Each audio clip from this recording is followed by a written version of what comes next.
पांचवा हुक्म सिर्फ मां बाप के आदर पर लागू नहीं होता है, याद रखिएगा।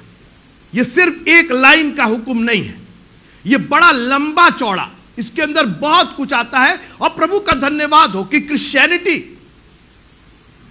इज सच अ रिलीजन जिसमें ना सिर्फ आसमान और स्वर्ग और उसकी बातें होती हैं, लेकिन यह समाज एक एजुकेटेड लोगों का समाज है। और इसीलिए विश्व के जितने बड़े शैक्षिक संस्थाएं हैं वो सब मसीहियों के द्वारा चलाई जाती है। आज लोग दीवाने हैं कॉन्वेंट और क्रिश्चियन स्कूल के। क्यों भाई? अरे ABCD तो बाकी लोग भी पढ़ाते हैं, क्यों आपको क्रिश्चियन स्कूल चाहिए? क्यों आपको कॉन्वेंट चाहिए? क्यों आपको इंग्लिश मीडियम चाहिए? कॉन्वेंट ऐसा वर्ड है, कई लोग जानते भी नहीं कि कॉन्वेंट का क्या मतलब। सोचते हैं कॉन्वेंट मतलब इंग्लिश स्कूल। कॉन्वेंट का मतलब जहां नन लोग रहती हैं, नन लोग जो नन होती हैं कैथलिक में, उनके रहने की जगह को कॉन्वेंट कहा जाता है, क्योंकि वो परिवार में नहीं रहती है, उनका घर नहीं होता। तो एक ही जगह कई एक नन होती हैं, उनको वहीं पढ़ाया लिखाया सिखाया जाता है, उस जगह को कॉन्वेंट कहा जाता है। और यहां दूसरे लोग, धर्म के लोग भी कॉन्वेंट लगाने, पर तुम्हारे यहां कहां नन होती। लेकिन इतना इंपैक्ट है, इतना प्रभाव है उस एजुकेशन का, वो सिर्फ ABCD नहीं सिखाते। मेरे साथ रहिए आप थोड़ी देर। आज वो आपको डे टू डे लाइफ में अपनी जिंदगी को भी कैसे जीना है यह सिखाया जाता है, जिसको एटिकेट कहते हैं। मैं अमेरिका में रहता हूं, एजुकेशन का बहुत बड़ा हब है। उनके स्कूल देखिए, 12 साल में वो A फॉर एप्पल और B फॉर बॉय सिखाते हैं, 12 साल। तो ये इतने दिन वो नर्सरी से वहां क्या सिखाते हैं? उनको जीवन जीना सिखाते हैं, उनको थैंक यू बोलना सिखाते हैं, उनको रिस्पेक्ट करना सिखाते हैं, उनको चिल्लाना नहीं सिखाते हैं। 2 चीज मैं आपको बताऊं, अमेरिका के बच्चे रोते नहीं हैं और उनके कुत्ते भौंकते नहीं हैं। मतलब हम इतना ट्रेवल किए, बगल में बच्चा, आवाज नहीं सुनाई दी। अरे तो हम लोग क्या है, उस मोहल्ले का चिल्ला चिल्ली यहां सुनाई देता, और माए खूब उसका चिल्ला चिल्ला चिल्ला चिल्ला। मेरे साथ रहिए आप थोड़ी देर। मसीही जीवन एजुकेटेड लोगों का है। यीशु मसीह शिक्षा लिखा है कि वो गांव गांव प्रचार करता और उन्हें सिखाता हुआ। और यीशु मसीह ने जाते समय क्या कहा कि जाओ और सब जाति के लोगों को चेला बनाओ और जो कुछ मैंने तुम्हें सिखाया उनको मानना सिखाओ। आज बता बहुत लोग रहे हैं, सिखा सब लोग। एक मिनट, बहुत अंतर है बताने में और सिखाने में। एक कार है, आप गए ड्राइविंग सीखने में और जो सिखाने वाला सब बता दिया, ये स्टीयरिंग है, बोले चला लीजिए, आप चला लीजिए, मालूम 3 लोगों को ठोक दिया, क्योंकि सिखाया थोड़ी उसने तो बताया। आपको बताने में और सिखाने में बहुत अंतर होता है। आपको बताया गया ये स्टीयरिंग होती है, ये ब्रेक होता है, ये क्लच होता है, फलाना होता है, वो तो ठीक है भाई, सिखाओगे कब? बोले अरे बता दिए है ना। आज हमारे चर्चेस की भी यही हालत है, बताया खूब जा रहा है, मैंने बता दिया, आज तो मैंने पुलपिट से बता दिया, 1 घंटा बाद। कौन फायदा उस बताने से?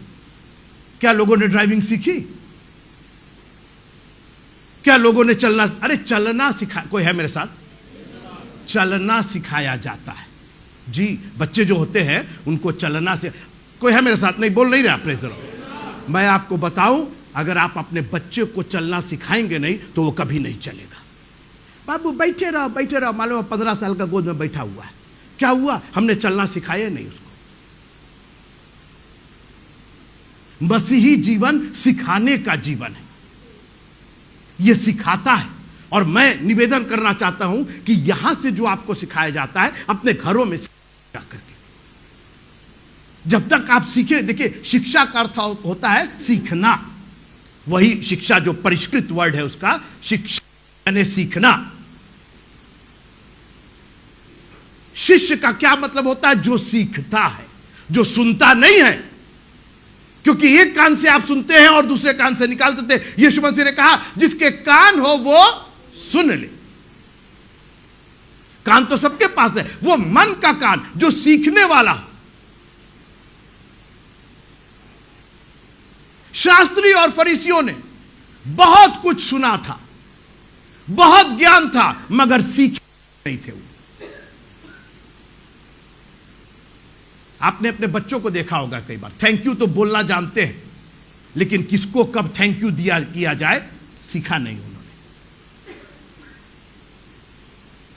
मेहमान आए, आपने मेहमान के लिए कुछ नाश्ता लगाया, मालूम हुआ बच्चे ही टूट पड़े उसके ऊपर, पूरा झुंड बना के टूट पड़े, और मेहमान देख रहा कब हमके मिली। जब सब गायब हो गया, चूर चार है उसके अंदर, अरे लीजिए ना लीजिए ना, अरे सब तो वो ले लिए, हम का ले उसके अंदर, क्योंकि आपने सिखाया नहीं, कभी प्रैक्टिस नहीं करवाई। और लिखा है सिखाया कब जाता है? जब ताड़ना होती है। ऐसे कोई नहीं सीखता है। अरे आप इंसान की बात कर रहे हैं, और मेरी बात आप ध्यान से सुनिए, क्योंकि मैं बहुत प्रैक्टिकल बात कर रहा हूं। पेंडेमिक में हम लोग तीनों जन थे, थोड़ा सा लोनलीपन हो रहा था, तो ये हुआ भाई एक तो जानवर रख लिया जाए, भाई कुत्ता नहीं रखे, तो ये हुआ बिल्ली रख लिया जाए, तो एक बिल्ली लिया है, बिल्कुल जंगली बिल्ली, जंगली। एक बार एक तो गिरगिटान पकड़ के लाई, तो गिरगिटान देखे, गिरगिटान ठीक था, पूंछ गायब थी।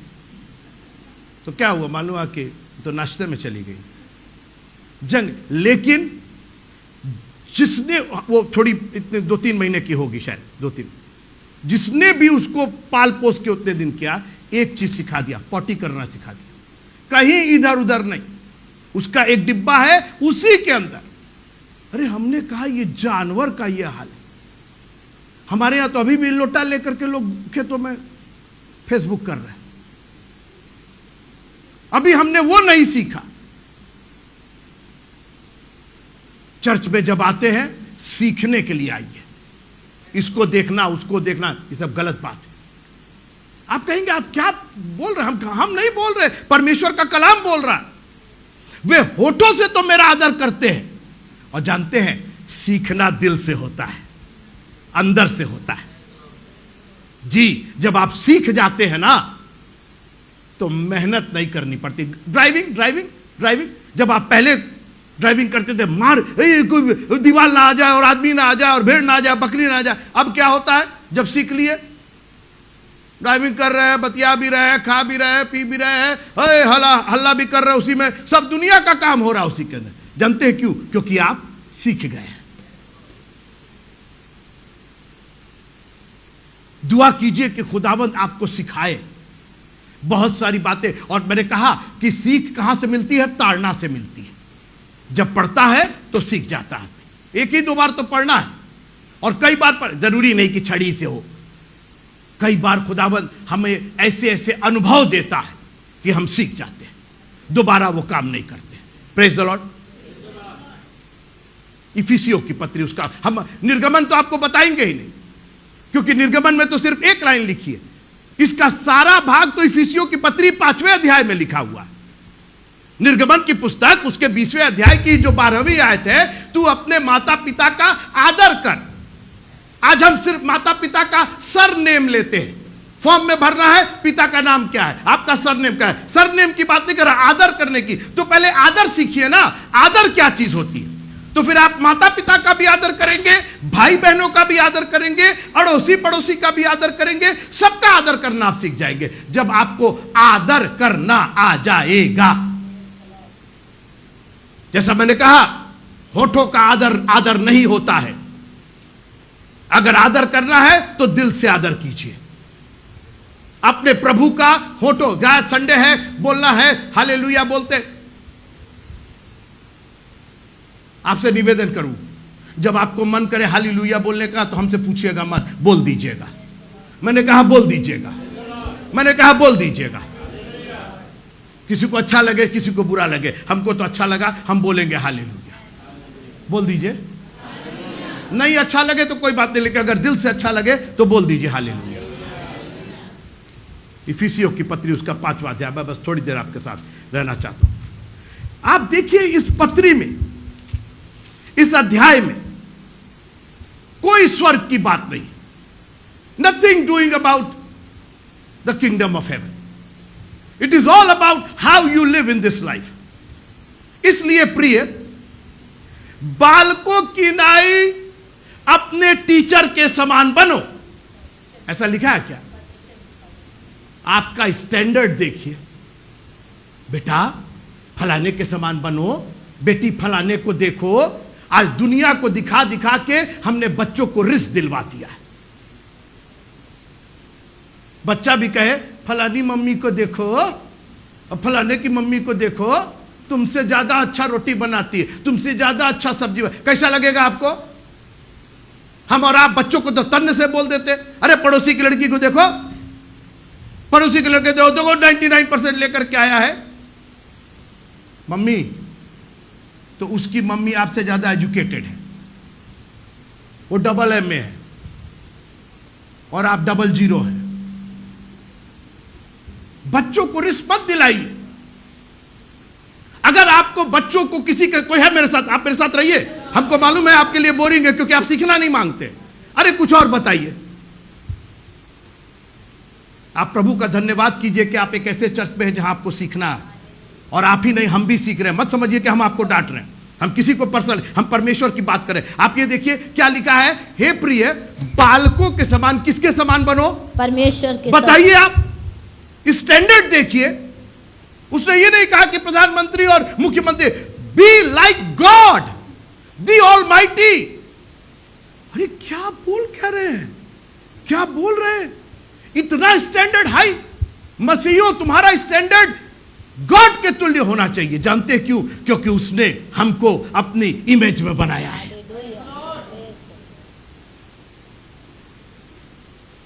जो चीज जिस चीज के लिए बनाई गई है, अगर वो काम ना करे तो उस चीज को बाहर फेंक दीजिए। लिखा है कि जब नमक का स्वाद, तुम पर पृथ्वी के क्या हो? हाँ, पहले ये तय कर लीजिए। और उसके बाद लिखा है जब नमक नमक नहीं रह जाता है, नमक का स्वाद बिगड़ जाता है, नमक चीनी बन जाता है, नमक दालचीनी बन जाता है, नमक इलायची बन जाता है। जी नहीं, हमको दालचीनी और इलायची नहीं चाहिए। नमक डाले हैं तो क्या चाहिए आपको? नमक ही चाहिए आपको। आपको नमक नमकीन चाहिए। जब नमक का स्वाद बिगड़ जाता है, जी नहीं, ऐसा नहीं लिखा है। लिखा है जब लवीन मोरार का स्वाद बिगड़ जाता है, जब लवीन मोरार को बात करना नहीं आता है, जब इसकी बदतमीजी हो जाती है, जब इसकी दिमागी हो जाती है, निकाल करके बाहर फेंक दिया जाता है। अब समझ में आया? आप तुम पृथ्वी के नमक हो। जब नमक का स्वाद बिगड़ जाता है तो वो बाहर सड़क पर फेंक दिया जाता है और मनुष्यों के पैरों तले रौंदा जाता है। आपको अपनी नमकीनियत बना करके रखनी है। चीनी बनने की कोशिश मत कीजिए। चीनी चीनी है। अरे वहां कोई था नहीं तो हम चीनी बन गए। अरे उनके घर में क्या कोई है मेरे साथ? प्रेज द लॉर्ड बोले। आपके घर में मेहमान आता है, कई बार चीनी खत्म हो जाती है तो चाय में नमक डाल देते हैं आप। अरे आ जा, नमक बन जा, नमक बन जा बाबू, अरे चीनी बन जाओ, नमक चीनी बन जाओ। कोई लाने वाला नहीं है, खत्म हो गया। मेहमान क्या सोचेंगे? वो कहेगा हम जब भी रहेंगे तो नमक ही रहेंगे। आप नहीं है मेरे साथ? अरे क्या करे, पैसा वो गए थे, शादी में गए थे ना, वहां फलाना हो रहा था तो हम भी घुटने टेक लिए, हम भी ये लगा लिए, हम भी नहीं, हम नहीं कर पाएंगे ये चीज। आप नमक से कहिए चीनी बन करके दिखाए। वो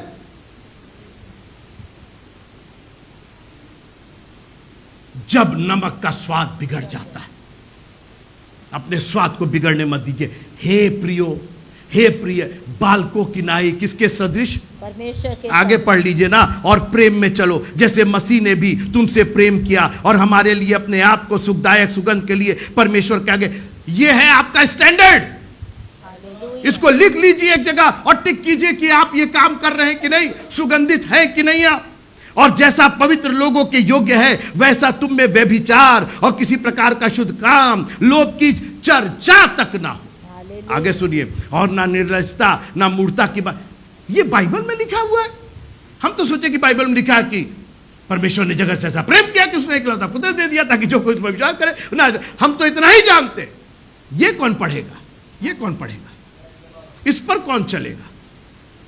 आज हमारे चर्चेस, आज मसीह इसीलिए उच्छृंखल हो गए, इसीलिए जो दिल में आता वो करते, क्योंकि इफिसियों 5 और 6 हम नहीं पढ़ते। हमने चलना, जीवन में चलना नहीं सीखा है।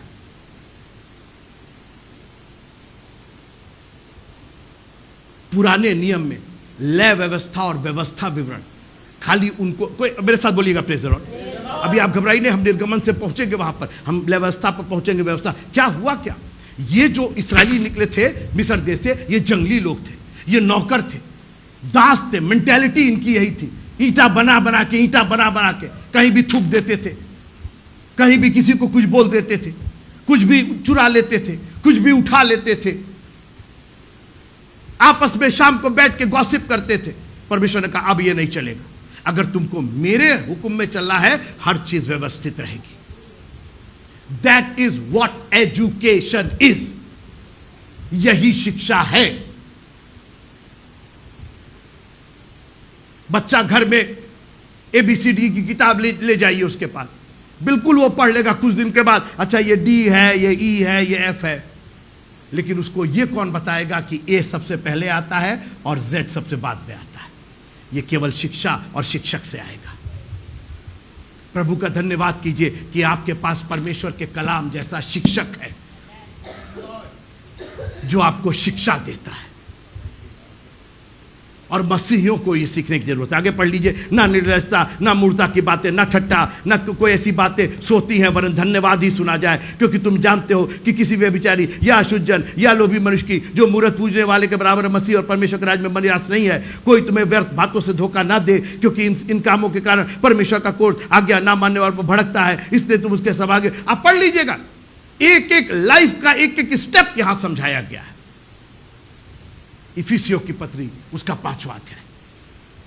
आप तो सोच रहे थे कि निर्गमन की जो 5वीं कमांड है वो तो सिर्फ मां बाप के लिए है, मां बाप का आदर करो, बाकी लोग का। और याद रखिए, अगर आप परमेश्वर का आदर नहीं कर सकते तो आप फिर किसी का आदर नहीं कर सकते। और जैसा मैंने कहा, आदर होठ से नहीं, आदर दिल से कीजिए। 6वें अध्याय की पहली लाइन पढ़ के खत्म करना चाहता हूं। हे बालकों, 5वें अध्याय की पहली लाइन क्या थी? इसलिए प्रिय बालकों की नाई। नहीं, प्रिय के बाद कॉमा लगा है, इसलिए प्रिय। हाँ, किसी को संबोधित कर रहा पौलुस, इसलिए प्रिय, हाँ, बालकों की नाई, बालकों की नाई परमेश्वर के सदृश्य बनो। बस हम तुम्हारा स्टैंडर्ड परमेश्वर है। लेकिन 6वां अध्याय आते आते उसका पहला पद ही बदल गया। अब देखिए, पहले परमेश्वर के तुल्य बनाने की वो कोशिश कर रहा है, परमेश्वर के सदृश बनो, because you are made in the image and likeness of God. अब 6वें अध्याय की पहली लाइन पढ़िए। हे बालकों, हाँ, प्रभु में, हाँ, अपने माता पिता के आज्ञाकारी बनो। कैसे परमेश्वर से शुरू करते करते, ए पहले है, बिना जेड के अल्फाबेट कंप्लीट नहीं होता। आप बोलिएगा मेरे साथ, प्रेज द लॉर्ड। खाली आप ये नहीं कहेंगे ABCD ABCD ABCD, जी नहीं, ABCD के बाद बहुत कुछ है। अल्फाबेट को पूरा करने में कितना? 26। और Z के बिना कंप्लीट नहीं होता। कोई बच्चे से आप कहलवा दीजिए, जरा अल्फाबेट से पूरा बोलो, ABCD XY, जी नहीं, XY Z। शुरुआत भले ये पर हो, लेकिन खत्म वो Z पर होगा। शुरुआत हुई परमेश्वर के तुल्य बनो। अपने बच्चों को तुम खुद परमेश्वर के सदृश बनो। जिस तरीके से वो पवित्र था, जिस तरीके से वो इस तरह की बातें नहीं करता था, जिस तरीके से वो अपने जीवन में रहता था, ऐसे ही बनने की कोशिश करो।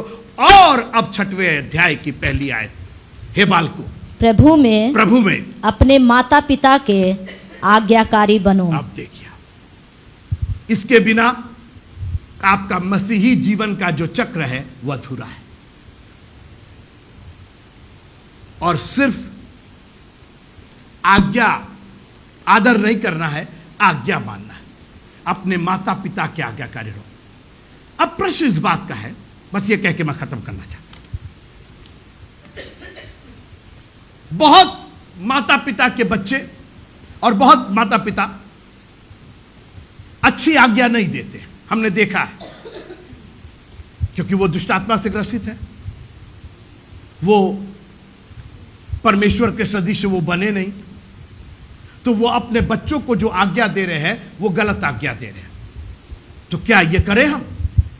अब उसको फिर से पढ़ा जाए, बहुत करीने से पहली और दूसरा शब्द पढ़िएगा उसको। हे बालको जी, प्रभु में, प्रभु में, आगे अपने अपने माता पिता के की आज्ञा मानो।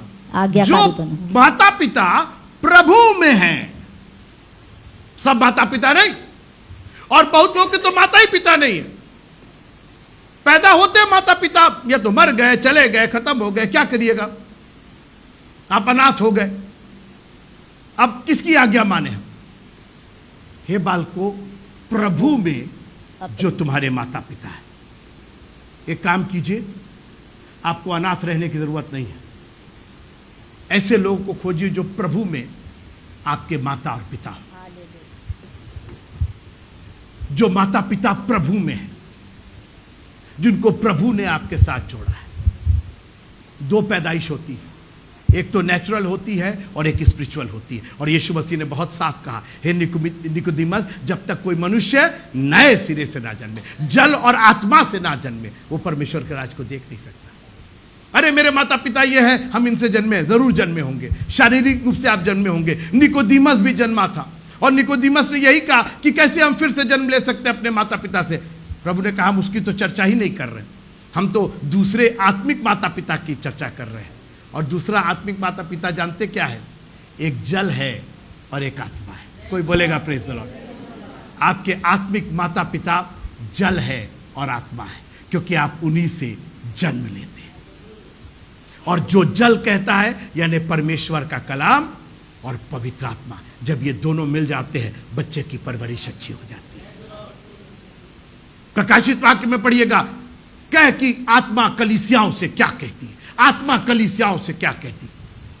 परमेश्वर का वचन जल भी है और इसी के द्वारा आत्मा भी है। ये आपके स्पिरिचुअल माता पिता है, इनका आदर करना सीखिए। जब आप इसका आदर करेंगे तो आप उनका भी आदर करेंगे, आप उनकी भी आज्ञा मानेंगे, आपका जीवन एक सुंदर जीवन होगा। मैं निवेदन करूंगा, जो माँ बाप अपनी बच्ची को डेडिकेट करना चाहते हैं, मेहरबानी से सामने आ जाए।